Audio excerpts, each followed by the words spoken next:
with Racing Graphics. In this video tutorial, I'm going to share with you some Adobe Illustrator time-saving tips and best practices. So moving forward with projects, there will be some tools that I'm going to show you how to use here, even for your wrap designs or logo designs or just anything that you're designing in Adobe Illustrator. I'm going to be adding some wrap graphics to this illustration that I recently updated on the website. So if you've already purchased this illustration, you can get it for free. You don't need the illustration to follow along in this video. It's just going to show you some tools and practices that I often use when I'm working in Illustrator that save me a lot of time as I'm working through multiple projects. So what I'm going to do is I'm going to change the colors on this illustration, and then I'm going to add some wrap graphics to the car in a really simplified and streamlined way that's super helpful. So the update to this illustration, though, it's updated in Illustrator. The graphics are automatically added through symbols. And then in FlexiSign, I updated the layers, and I also updated the layers in Photoshop and Corel. So if you have already purchased this, you just download it from your account center, and all the updates are free. If you purchase it now moving forward, all the updates are already in there, so you won't have to replace any of your old files. So with that, I'm just going to go ahead and get started. Now, one thing I always point out, and I point this out in a lot of my videos, is to make sure that whatever you're designing, wrap design, logo, whatever, or an illustration, that you're always using global colors in Adobe Illustrator, so that when you want to change the colors of something, it's simple to do it without having to pick through your art. Because sometimes your art can be incredibly complicated, and you got hundreds of pieces that are one color. You don't want to just select them one at a time, or try to, sometimes what ends up happening if the artwork gets real sloppy, you might have used like 3 different colors of red, but they all look the same. And so by using a global color, it just really simplifies everything and makes the workflow super simple. I always include these down here. I put them in my templates sometimes as well. And this is so when you select it, you can go over to the swatch panel, and it'll show you which color here is being selected, and it says body panels, but that way you're not picking through here trying to figure out what's the color that I need to switch or change, because you select it here, it shows you what's highlighted here. And then simply by double clicking this and changing the color, it goes through and changes the color globally. That's why it's called a global swatch. Throughout the entire illustration. So we'll be using that practice as we work through this illustration. I'm going to be adding this wrap graphic to the illustration. I originally created this to be on a Chevy Camaro, so it's not going to fit this Monte Carlo. I'm going to have to make adjustments as I go along. This is a made-up car. It's not like official or anybody's car or anything like that, but I'm just going to use it as an example here in this Monte Carlo slash, it could be a Monte Carlo or a Buick Grand National. So the way that I've got this set up is if you go to the Symbols panel, and you can see here, I got the instructions here for Adobe Illustrator users. You go to the Symbols panel, and all the different pieces are already laid out onto the car so that the wrap is just added easily. I don't have to pick through the illustration. I don't got to move stuff around. I'm not going to have to figure out the perspective of the graphics according to the angle of the car, because that's all that work is already done, and it's already set up here in the Symbols panel. So we're primarily going to be working through the symbols, and then we might change some colors on the illustration at the very end. Okay, but basically everything that you see here can some way or another receive a decal. Okay, so I'm going to take first, and I'm just going to take the entire graphic, and I'm going to bring it over to my doors and quarters, and I'm going to point out a couple of things that you're going to need to know moving forward. So you can see the big green margin around that. You don't want any of your graphics to go on the outside of that. If they do, it'll misalign it. It'll misalign everything over on the illustration. So everything's got to fit within those green that green margin there. And so you can see here, when I come back to the illustration, you can see the graphic and you can see the green, but everything's misplaced, and it's because I put the graphic below. Okay, so I'm going to go back into that symbol, and I'm just clicking the symbol over here. It says doors and quarters, and I'm going to bring everything from here up to here, and I'm going to make it align with the door and quarter from the illustration. So the first thing I can do is just take the door, and I can grab that teal color there, and I'm going to use this, and I'm going to turn the nose the white color. And anytime I'm using white, I always like to make sure there's a little bit of gray in it for illustrations, because it brings out some detail. So if it's just pure white, you're going to have some blowout. So I always turn it grayscale, and then turn it up to maybe like 6 to 8, you know, somewhere in there. And now it still looks white, but it's got a little bit of gray in it, or really you could say black. Okay, so now I'm going to take everything, I'm going to delete this, and we'll put this up here just so I can see it later, and this up here so I can see it later as well. Oops. Go back in. That up there. And then I can just get rid of all this. And then I'm going to start moving everything else here just strategically into place. Now you'll notice that the graphic, it goes above my green margin, which that's going to be problematic. So we're going to have to fix that. Okay. If I don't fix that, again, it'll be misaligned. And again, with the orange thing right here as well, can't have that going off the back. So I just use the eraser tool. Just hit Shift E, and that brings up the eraser tool. You can see it's selected over here. And then I hold down Shift and I strike through, and that just strikes through a clean line, and then I can delete it. Okay. And go quite far enough. That just makes it so I'm not like doing a squiggly thing and then ending up with a whole bunch of, you know, points in my artwork that are unnecessary. Just hold Shift, strike through, get a clean line, delete it. Same here. Just going to make sure I'm not going past my green. I could save this element for later for the hood, but we'll do something different there. And my artwork's not incredibly organized, so I'm like ungrouping and making it a little bit more manageable as I go. And we'll actually remove that. And we'll see here. And I'm just keeping these for future, but I'm keeping them in the green so everything stays aligned. And then I'm going to go ahead and go back. And you can see everything aligns pretty well. There's some things that need some work, so I need to go back and look at my body panels, see how they're lining up, and then make sure everything just follows the body panels. So I'll go back in here, and you'll notice that the door comes down lower in the front than it does in the back, and that's because illustrations are typically never perfect. It's not going to work out 100% perfect the way you're doing it. So you gotta like move stuff around just a little bit, just to make sure that your alignment is right. I'm going to give myself a little bit more breathing room here.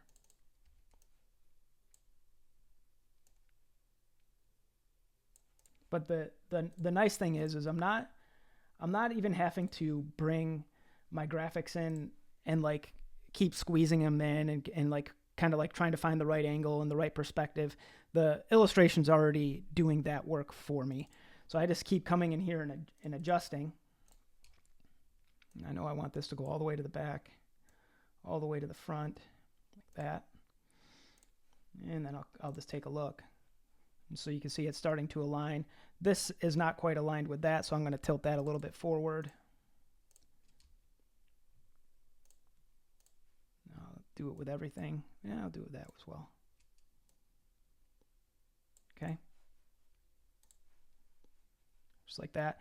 And on these Monte Carlos, like graphics look weird when they go straight through like that. Like it looks like it doesn't quite follow the car, and it's really important when you're working to follow body lines, especially when you're creating your wrap design. So I always recommend doing that. So, you know, my options would be, and I don't want to sit here and tweak it for the whole video just to get it exactly right. You kind of know where my mind is at, though, as a designer, is that I do want it to look right. And so you would kind of like figure out a way to get a little bit of an arch in here to follow those lines. So maybe even like bring this down and then clean up all your points and lines and just make sure that to some degree or another, it's following that kind of hoop look there, or the rear fender of the car.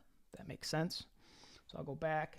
And I'm not gonna. I would, if this was like an official project, I would go through and be extremely picky and make sure that that's done right, and just really make sure that it follows that line really well. But I don't want to sit here for the next 8 minutes like really sorting out these 3 vector points. So just know that like that should be one of your convictions as a designer, to get that kind of a thing right. But that would happen mostly during the wrap design process.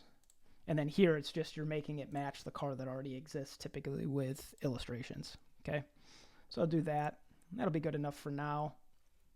Okay, so I got my decals lined up. This stuff is all lining up pretty well. I like where the door number is. And you can start filling in some other areas. You know, it doesn't have to be that everything just is where it already was on the wrap. I have creative liberty because I made this car up. So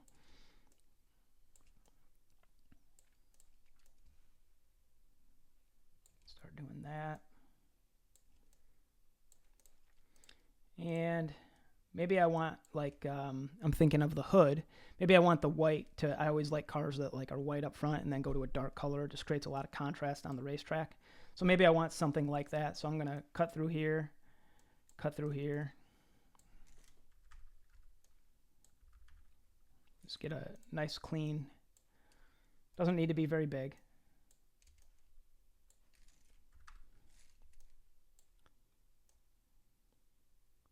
That. See how that's nice and clean now? Just make sure it follows my angle. And then place it right here. And maybe like right there. And then just get my white stretched out past everything else.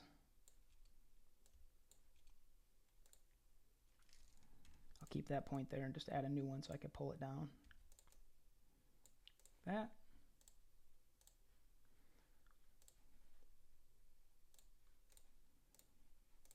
That. I'll go back and take a look, and so you can see it went right in. So I can move these around and make them a little bit bigger.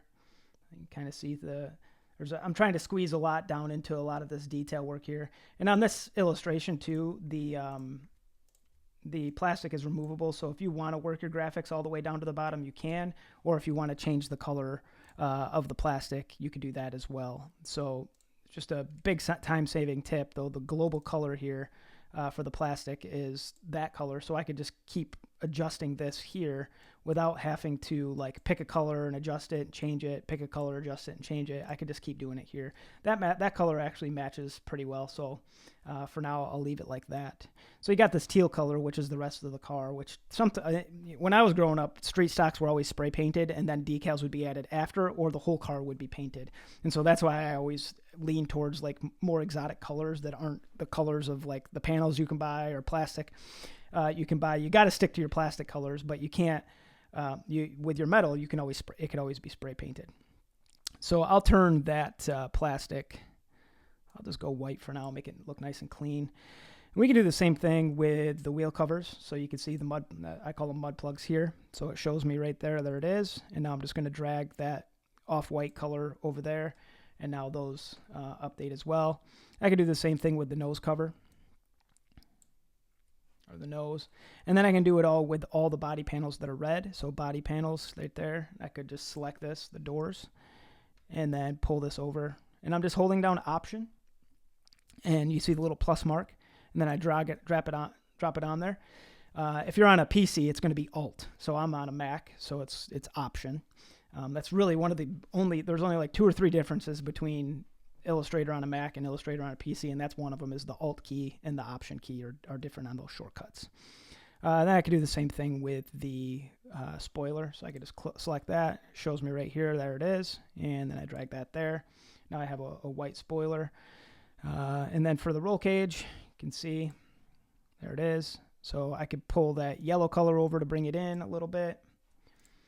And then maybe we could go back and do that white visor again as well. And so now we have the white visor there. So now I want to roll my graphics up onto the hood. And that's one of the benefits of these illustrations being set up like this is I'm not having to sit here and figure out math, perspectives, angles, or any of that, because the symbols are already distorted into those spots, so that all I have to do is keep micromanaging my symbols until they look right and they line up. So I'm going to go back to the doors and quarters.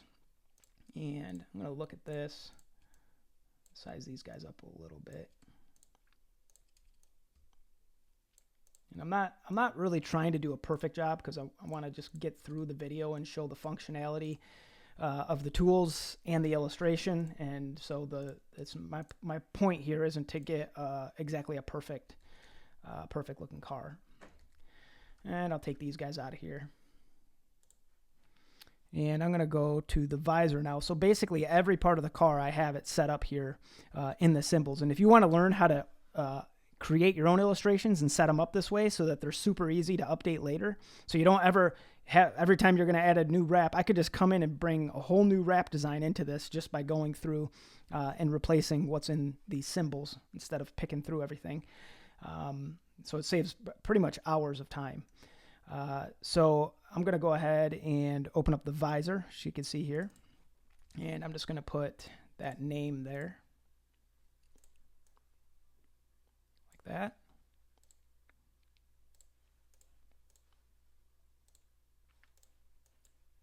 And maybe we'll do the teal color just to make it kind of match.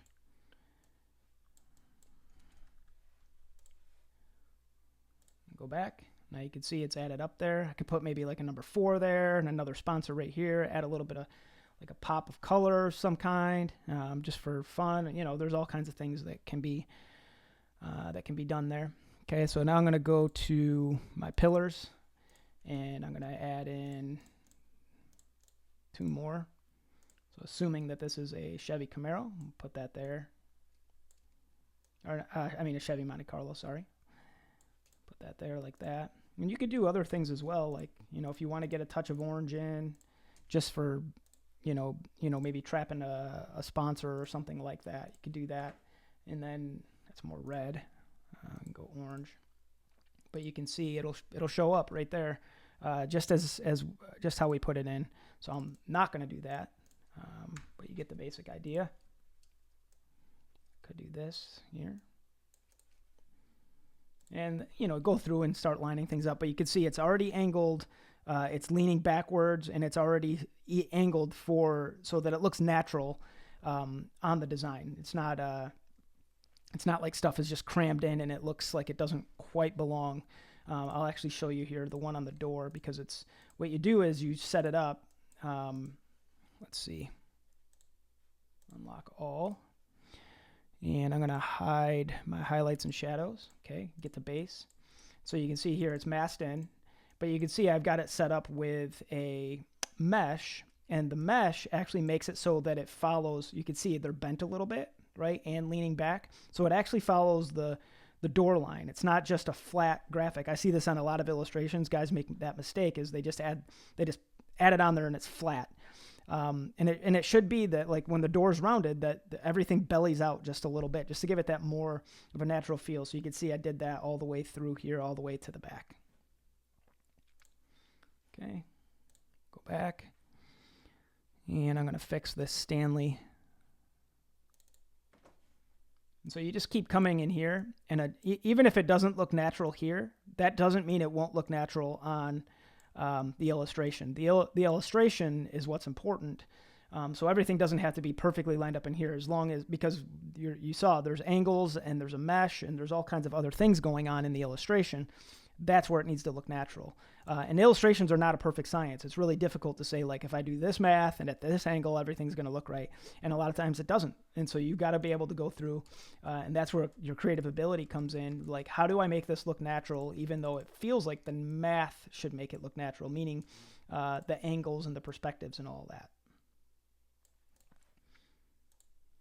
Okay. So there we go. I'm pretty pleased with that.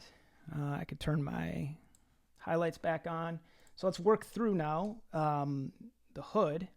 And so I'm going to go back into the doors and quarters, and I'm going to grab my simple piece, and I'm just going to cut it again, just so that I just don't want all that extra stuff.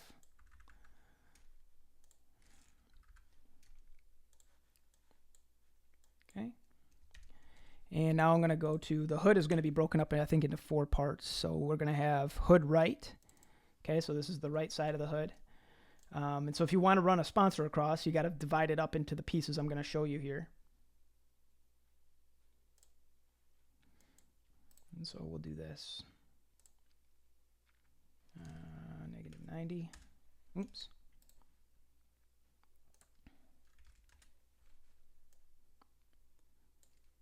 Okay.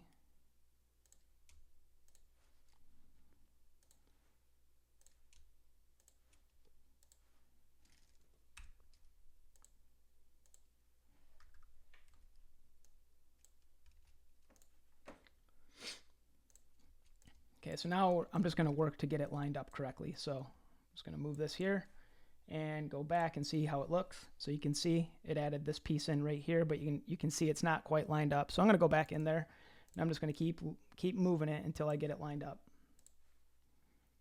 So that looks pretty good. Let's zoom in on that. See, it's pretty close. The yellow and the darker teal color line up pretty good.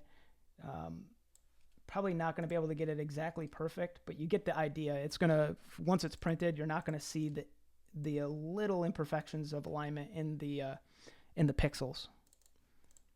Nudge it down one more time. And then I'm just going to bring this white here down like that. There you can see now we're starting to get a seamless look. And so then the hood scoop that we have here, or the rays in the hood, becomes a little bit challenging, because how do we work through that? And the way Illustrator wants to like warp and bend pieces, that's pretty harsh. So we have to separate that out, which is already done. So I'm just going to go ahead and take this piece here, and I'm going to go to hood scoop side. Which you can see the shape is pretty similar to what you see in the illustration. And I'm going to rotate this. And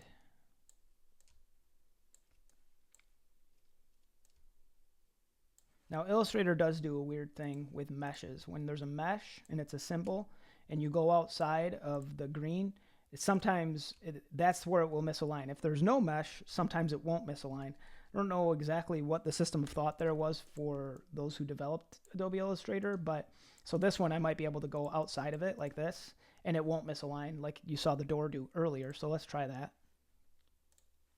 Yeah, you can see it didn't, and it's because I don't have this set up as a mesh in here. It's just in there and angled a little bit. If that confused you, don't let it confuse you. You'll run into it yourself, and when you do, you'll now know what it was I'm talking about. I could further explain it, but it's kind of like one of those things the Illustrator developers did that maybe doesn't necessarily need to be understood. But just know, I would say to keep it safe, if you want to know you're always doing the right thing, keep everything within the green margins that I set up in here. So you can see we're moving it back now. And I'm just pulling it back to line up with what's already here, maybe a little bit more. That, and then make sure that we cover this point in white. Okay, there we go. Now we got to get it up onto the center of the hood piece, so we got to find that piece. So I'm going to go to hood center. Let's see, where is that? There it is. So go here. And we'll just put this right here and start our alignment process again. And you can see there it is. It popped in there, but it's not quite in the right spot. So we're going to move it up.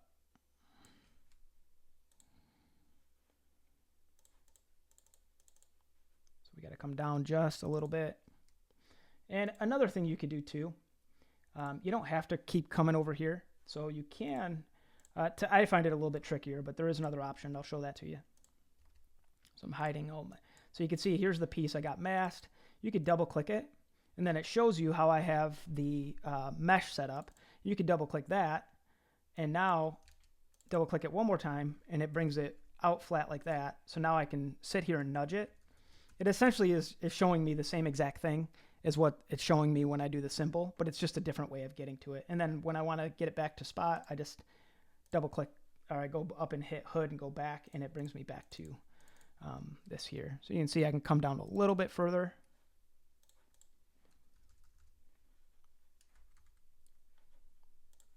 Like that. And I'll say that that's good for now. And then we need to do the same thing on the other side of the hood, which is the left side of the hood. But you can see the graphics wrap up and around seamlessly. You just have to put the pieces, in. Okay, so let's go to hood left. And it really doesn't matter where this lands because it's going to be hidden behind the scoop, but we do have to make sure that the bottom part is going to be white. So I'm going to do that, go back, and now you can see the white shows up, and that looks pretty good. Okay, so I can essentially get rid of all this. Don't need that in my artwork. Now, I also made it so that the grille and the headlights are also auto-updated. So if you get pictures of Monte Carlo headlights and you want to slide them in and turn them into one color and set all your steps up, you could do it that way as well. So essentially, I did one headlight and it updates both. So if I do, I'll click the headlight. And let's say I turn this. Let's just do this. Actually, let's go back. Go to the door and quarter. I'm going to grab something. No, I'm not going to do that. I'm sorry. Wasting everybody's time here. So we'll go to headlight. And I could just do this. And I'm not trying to do anything fancy or great looking here. I'm just showing you the options. And turn that like that. And now you can see across the headlights there. Both of them update, so you won't have to align your headlights. You just get them in that spot there, and then the illustration is going to auto update that for you. Same with the fog lights. The fog lights, you just come in, find the fog lights. Here they are. We can turn those any color we want. We'll turn them orange. So you can add your details in. Lower grill, same thing. Let's find the lower grill or grill lower here. And then, you put your pieces in however you want to put them in.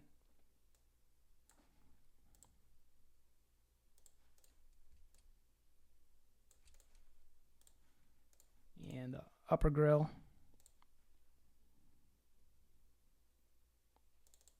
You can see I gotta have a very basic thing sitting in here already. You can adjust that or just add your own pieces in and just make sure that it fits within the green margins. But the black outline is essentially, or the black shape is essentially the edge of what you see on the illustration. So I could do this and just, change it to something lighter. Now you can kind of see. It just saves a ton of time already having that set up. Okay, so same thing with the, you can call them wheel covers or mud plugs. If I want to, I could just come in. If I want to do, I see sometimes people do like a checkered design or a swirl design or do something, or just a circle. I like a circle because it doesn't look weird when it's spinning. And then we could just treat it like a sticker, like it's a teal sticker. That. Now you can see there it is, all set up with the correct angles and everything. And so we'll go back to symbols. And let's go ahead and snag this 4 out of here. Now, one thing you got to keep in mind whenever you're working in illustrations with symbols, you can't put gradients in this. If you want to add your gradients, I'll show you what to do. But when you're putting things into symbols, it'll misalign everything and do weird things because there's a gradient in there. So your artwork has to be really clean when it goes in here, and then you can bring your gradients back through later when you expand your art. Okay, so now I'm going to go back to this.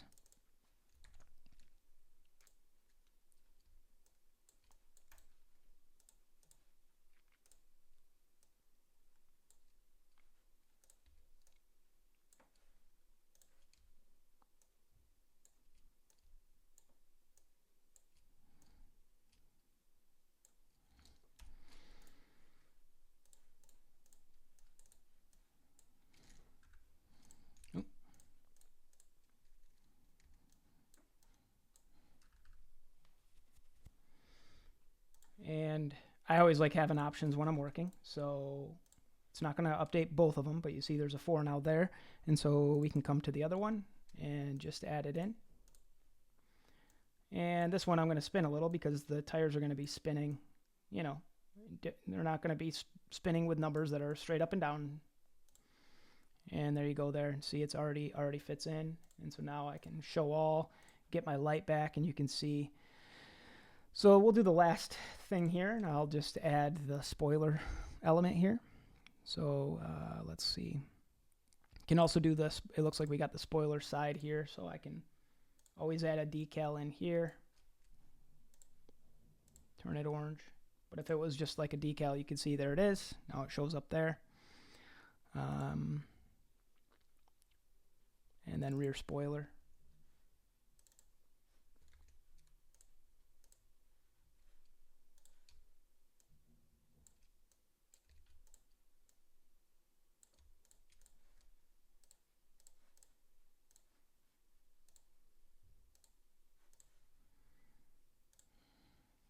And so now you can see it's back there. So any car you're doing that has something on the spoiler, you can do that. Also, in this update, I made it so that if you don't want the spoiler on the car, you can just delete it out. The light and the shapes will all delete out.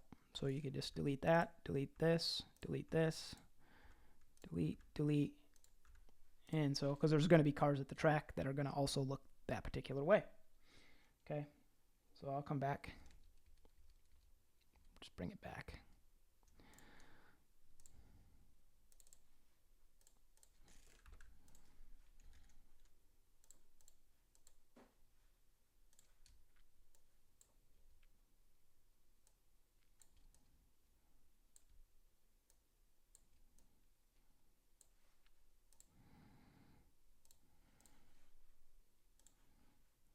There we go. So that's pretty much everything there that can be updated. A lot of time-saving tips, global colors, using symbols, not picking through the layers, not having to set up perspectives.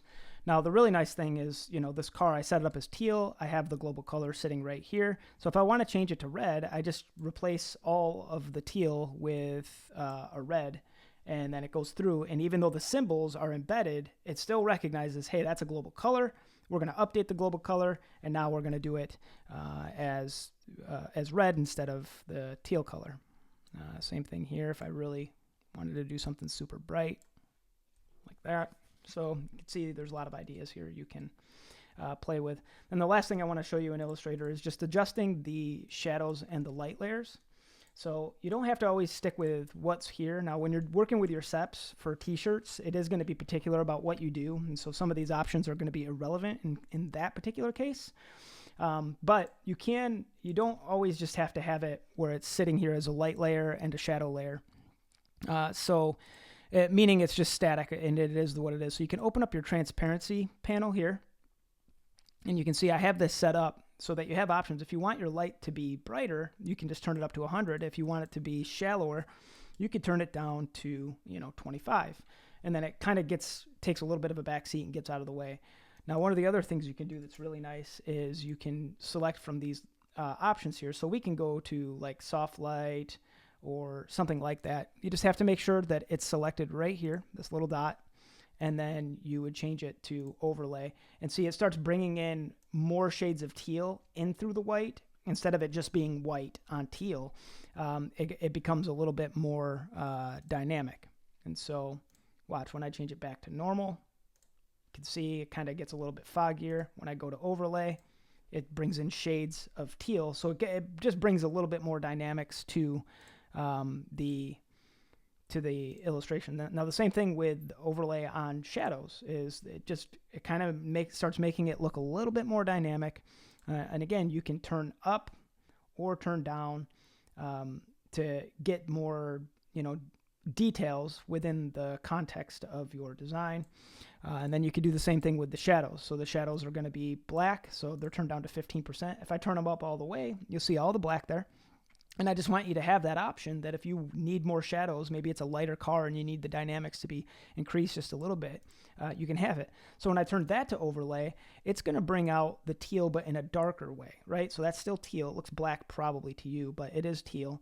It's just really dark. And so I can start adjusting. Okay, there it is. That's probably pretty close to what I want, but it makes the dynamics of the illustration, the colors, if you're using this in a digital, like on a web banner or just something other than a t-shirt, you can start introducing all of these other ideas because you're not limited by how many colors are going to be printed. But what you have to do with shadows when you're going to turn it to overlay is you've got to actually duplicate it and then do one that's multiply. Because we got to get our shadows back into the white. Overlay washes out shadows in the black. And so now I'm bringing the multiply in, and I got it up at 9%, and I got the overlay here. And I could probably tone that one down just a little because I brought the multiply in. But you can see it starts making things look more and more dynamic the further that you get into it. And so always feel free to make those types of adjustments to your illustrations at the very end to make sure that it's showing the proper pieces. And you can even say, like it actually annoys me that, this particular layer annoys me. I don't want it. So you can turn it off, right? Or this one, or You can see what they look like with them all off, right? It looks pretty flat and blank. So anyway, just feel free to play with it. If you guys have any questions, always feel free to hit me up on the support page. You can reach out to me on Facebook as well. I'm pretty active on Facebook through my personal page or just SRGFX School of Racing Graphic Facebook page. I'm always checking that to make sure that everybody's questions are answered, but I'm always happy to help. So it's srgfx.com/support. I hope you found this helpful. Have a good day.